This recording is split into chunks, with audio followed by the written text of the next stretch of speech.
Isa po sa mga senior member ng 19th Congress sa katauhan ni Doktora Congresswoman Janet Garin ng Iloilo ang nagsabi na majority or nakakarami or merong grupo ng mga congressman na talagang pabor sa impeachment against Sara Duterte.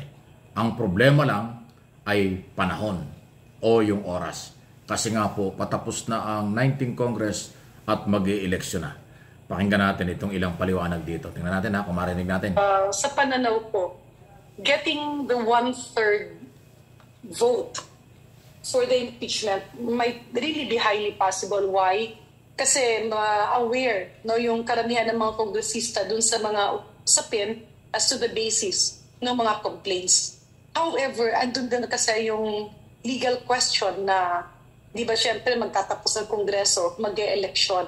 Kaya pa ba nung panahon? Because kung i-file siya, pagkatapos mabibilang na yan at hindi siya makonsider na continuing, ibig sabihin pagkatapos ng election is it will be an entirely new Congress. Baka ibig sabihin nun mag-a-apply na yung 1-year ban. So may ganun mga katanungan mag-a-apply ba ang 1-year ban kapag different Congress na yung nag-assume? I'm not a lawyer, so hindi kami ang nagbibigay ng legal input. Kaya ito yung mga katanungan na dapat nga masagot. At andun din yung katanungan na kapag tinakaw at hindi natapos, will it be back to step 1 under the new Congress? Or pwede siyang ipagpatuloy considering na it's a work in progress? Yung mga ganong bagay. Kasi kung hindi siya pwede ipagpatuloy, baka mag-apply na yung 1-year ban. Ito yung mga bagay-bagay na hanggang ngayon ay pinag-uusapan ng karamihan sa Kongreso. Ayun, so malinaw.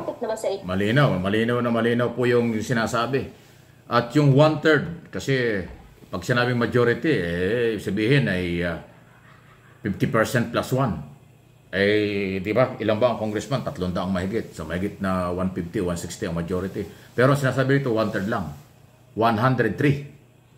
Ang pumirma lang sa impeachment ay pwede nang umusad. So yun talaga ang naging problema ngayon, yung oras.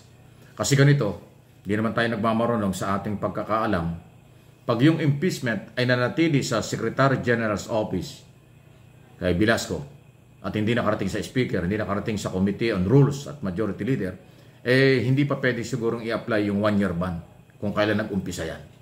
Pag dumating sa Speaker at na-endorse na ng Speaker sa committee, baka doon na mag-umpisa yung 1-year ban. So may technical and legal issue dyan. Kasi alam niyo, tabi ko nga sa inyo, ang impeachment ay technical, legal, and political. So dito nagiging issue yung political kasi nga patapos na yung Kongreso, mag-i-eleksyon. Sabi nga ng Pangulo doon sa interview niya, baka walang quorum. Kasi hindi mo pwedeng pigilan ng congressman at senador na mangampanya pagkampanya dahil yun ang kanyang karapatan nilang sa kumampanya. Kung hindi sila mananalo. Baka iwanan yung impeachment, mabibitin.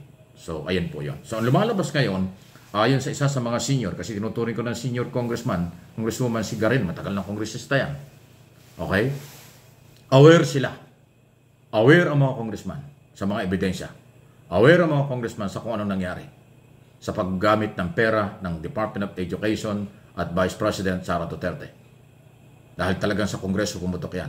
Matagal ko na sinasabi, ilang beses ko na sinabi sa ating mga naunang mga video na ang congressman na nakadiscover ng mga graft in corruption, betrayal of public trust, kaya ginamit lang ng civil society, marginalized sector at mga kaparian at na abogado ang ebidensyang yan para mag-file ng impeachment. So ngayon, pag-amin na ni Congressman Garin, aware ang mga congressman sa issue ng ebidensya. Ang problema lang ay yun niya oras, panahon ang kalaban.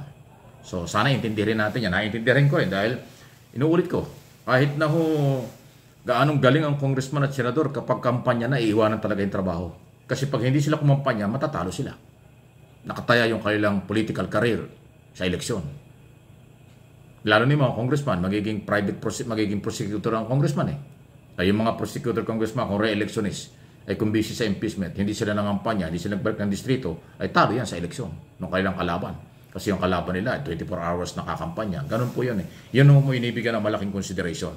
Related yan doon sa naunang sinabi ng Pangulo kahapon na yung panahon ng kalaban natin. At naniniwala ako sa opinion ng magaling na abogado si Enrile na talagang impeachment process, rule of law under 1987 Constitution. So, may punto rin itong sinasabi ni dating Secretary, now Congresswoman Garin ng Iloilo, na may sapat na bilang. Yung 1/3 madali nilang makuha.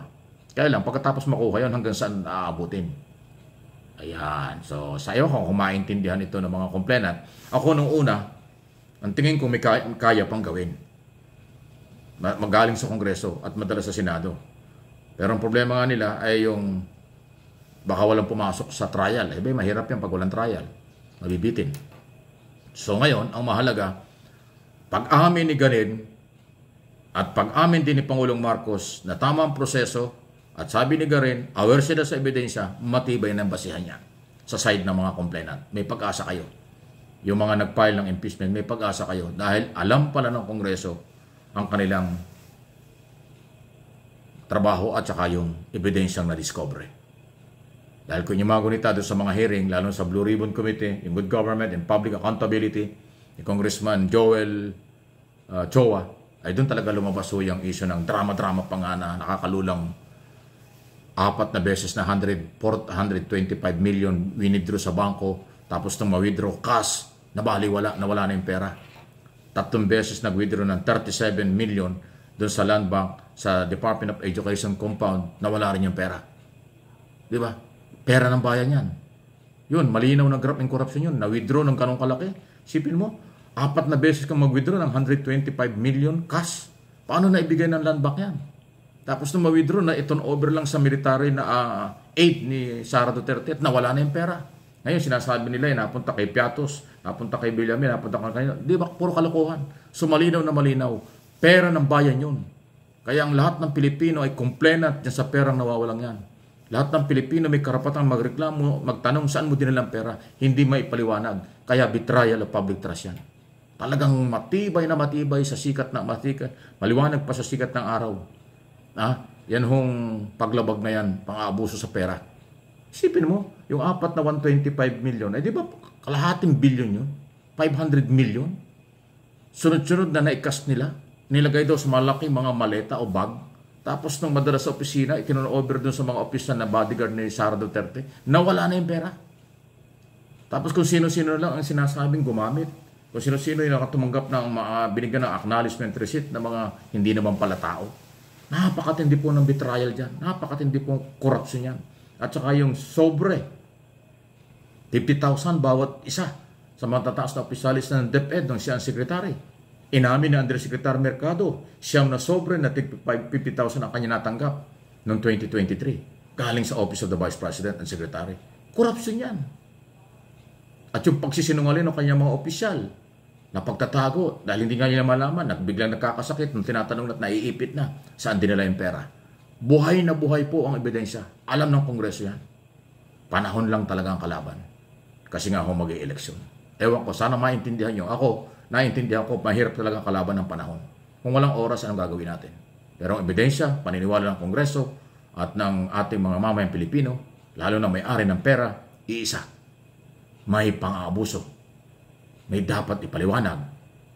Responsibility, transparency, accountability ng Office of the Vice President. Please like, share ng video ito.